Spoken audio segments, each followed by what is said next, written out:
여러분, 혹시 400원으로 4천억을 벌었다는 믿기 힘든 이야기를 들어보셨나요?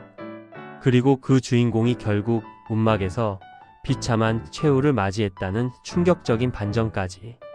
오늘 우리는 일제강점기 조선을 뒤흔들었던 미두왕 반복창의 흥망성쇠를 통해 인간의 끝없는 욕망과 투기가 빚어낸 한 개인의 드라마틱한 삶, 그리고 그 이면에 깊숙이 숨겨진 식민지 시대의 어두운 그림자를 입체적으로 들여다볼 예정입니다.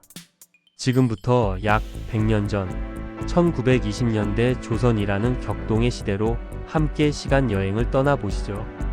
우리의 이야기는 20세기 초 일제의 총칼 아래 신음하던 혼란스러운 일제강점기 조선으로 거슬러 올라갑니다. 당시 조선은 일본 제국의 잔혹한 식민 통치와 무자비한 수탈, 그리고 민족 정체성 말살 정책 속에서 많은 이들이 고통받고 있었습니다.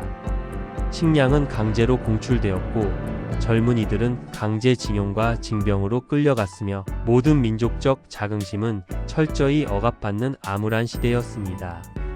이런 불안정하고 절망적인 사회 분위기 속에서 한편으로는 일확천금의 꿈을 좇는 투기 열풍이 마치 들불처럼 사회 전체를 휩쓸고 있었는데, 그 중심에는 바로 미두 시장이라는 특별한 공간이 있었습니다. 미두는 오늘날의 선물 거래와 유사한 형태로 미래의 특정 시점에 쌀을 미리 정한 가격으로 사고 파는 계약 거래를 의미했습니다. 쌀은 조선인들의 주식이었고 쌀값은 곧 백성들의 생계와 직결되는 가장 중요한 물가 지표였습니다.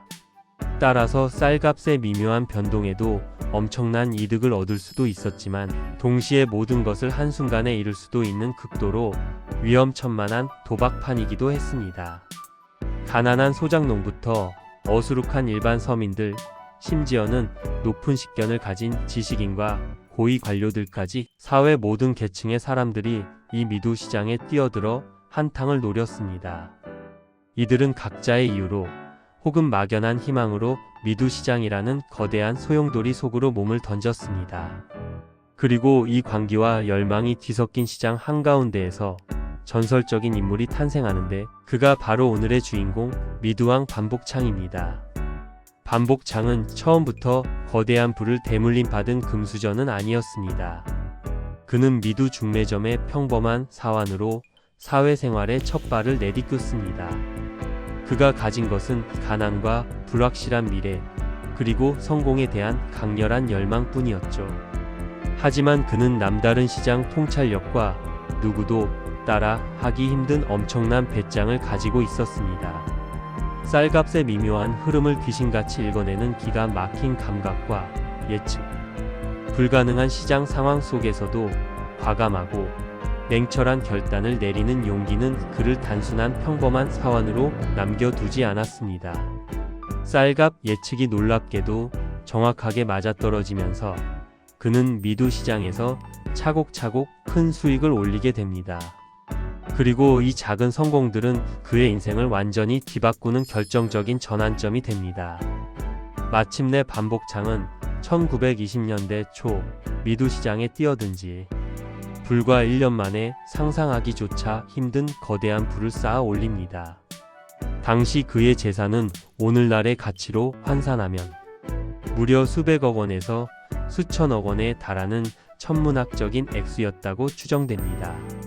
그의 이름 앞에는 미두왕이라는 거창하고 화려한 수식어가 자연스럽게 붙었고, 사람들은 그를 마치 신화 속 영웅처럼 투기의 신으로 추앙하기 시작했습니다.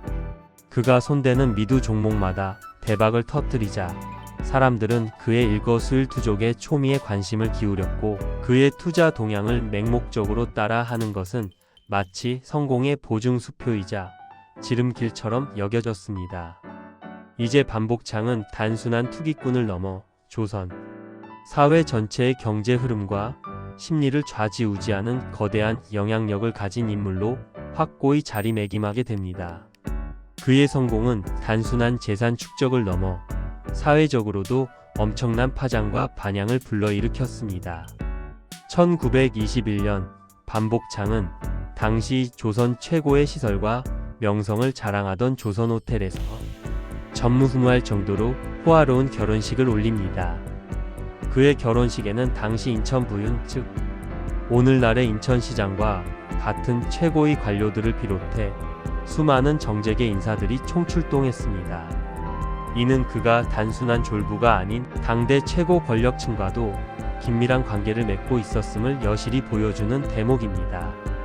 하객들을 위해 특별 열차를 전세내고 결혼식 비용만 현재 가치로 약 30억 원에 달했다는 이야기는 당시 그의 사회적 위상과 재력, 그리고 그가 누리던 영광이 얼마나 대단했는지를 짐작하게 합니다. 그의 결혼식은 마치 한 편의 블록버스터 영화처럼 화려했고, 이는 그를 부러워하는 동시에 신분 상승과 부를 향한 꿈을 꾸는 많은 이들에게 희망이자 동시에 맹목적인 욕망의 상징이 되었습니다. 반복창의 삶은 그야말로 파죽지세였습니다.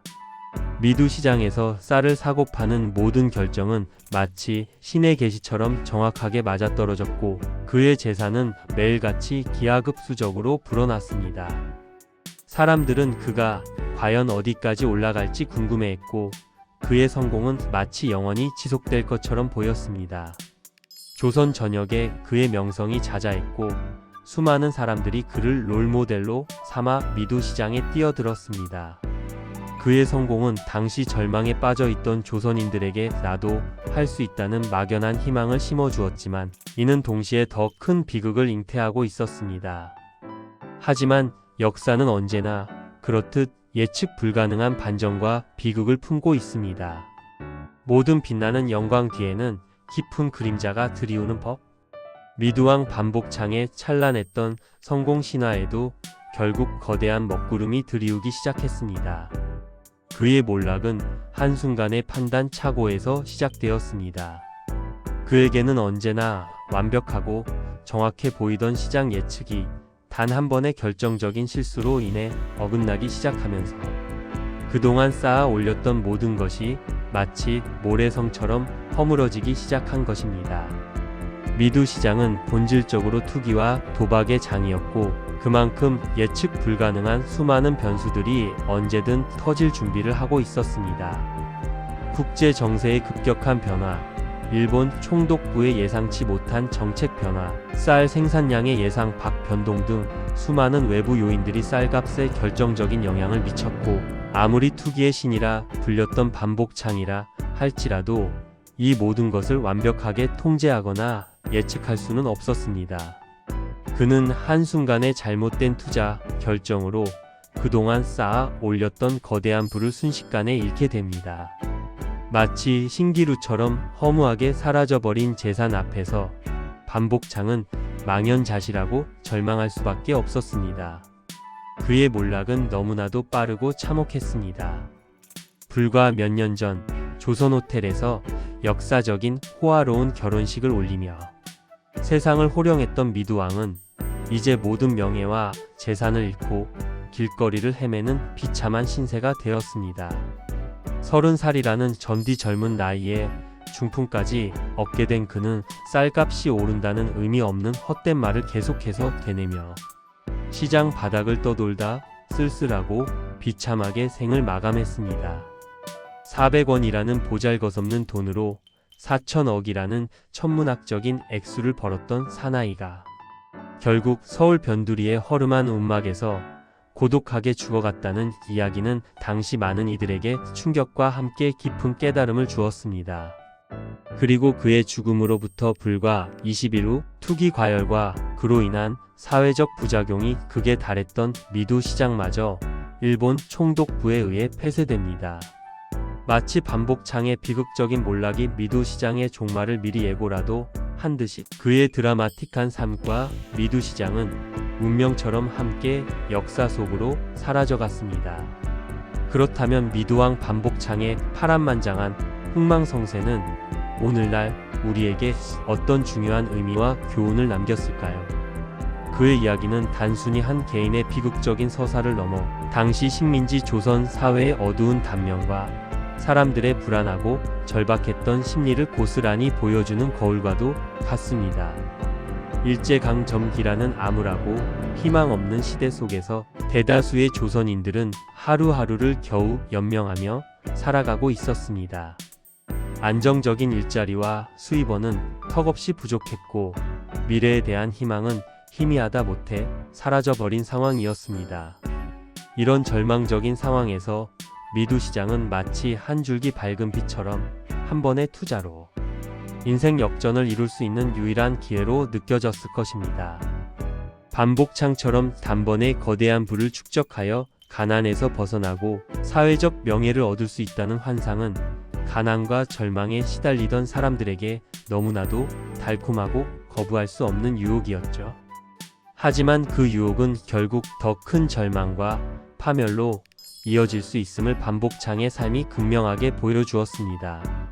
또한 반복창의 이야기는 단순히 개인적인 탐욕의 결과로만 해석할 수 없다는 더욱 심층적인 주장도 제기됩니다.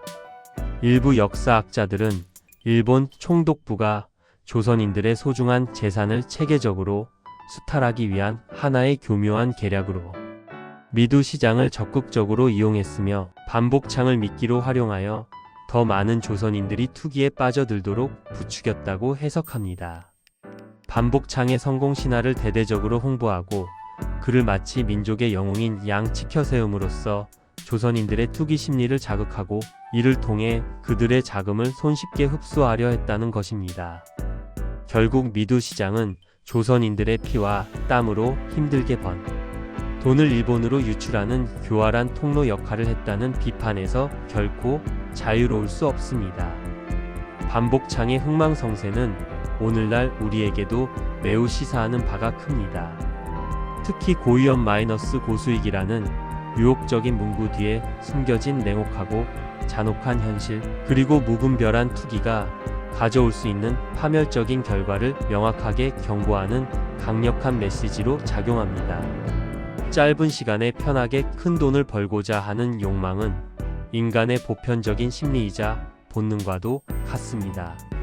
하지만 그 욕망이 합리적인 판단과 통제를 벗어나 무모한 투기로 치달을 때 우리는 반복창처럼 모든 것을 잃고 비참한 최후를 맞이할 수도 있다는 사실을 그의 비극적인 삶이 웅변하고 있습니다. 여러분은 오늘 미두왕 반복창의 드라마틱하면서도 비극적인 이야기에서 무엇을 느끼셨나요? 그의 이야기는 단순히 과거의 특정 인물에게만 국한된 단순한 사건이 아니라 현대 사회에도 여전히 유효한 보편적인 교훈과 성찰의 기회를 제공합니다. 투기와 인간의 욕망, 그리고 사회 구조적 문제들이 복합적으로 얽혀 만들어낸 반복창의 삶은 우리에게 신중하고 현명한 투자와 건전한 경제활동의 중요성을 다시 한번 상기시켜주는 소중한 역사적 교훈이 될 것입니다. 오늘 저희와 함께 미두왕 반복창의 파란만장한 흥망성쇠를 심층적으로 탐험해 주셔서 진심으로 감사합니다. 다음에도 더 깊이 있고 흥미로운 역사 이야기로 여러분을 찾아뵙겠습니다. 감사합니다.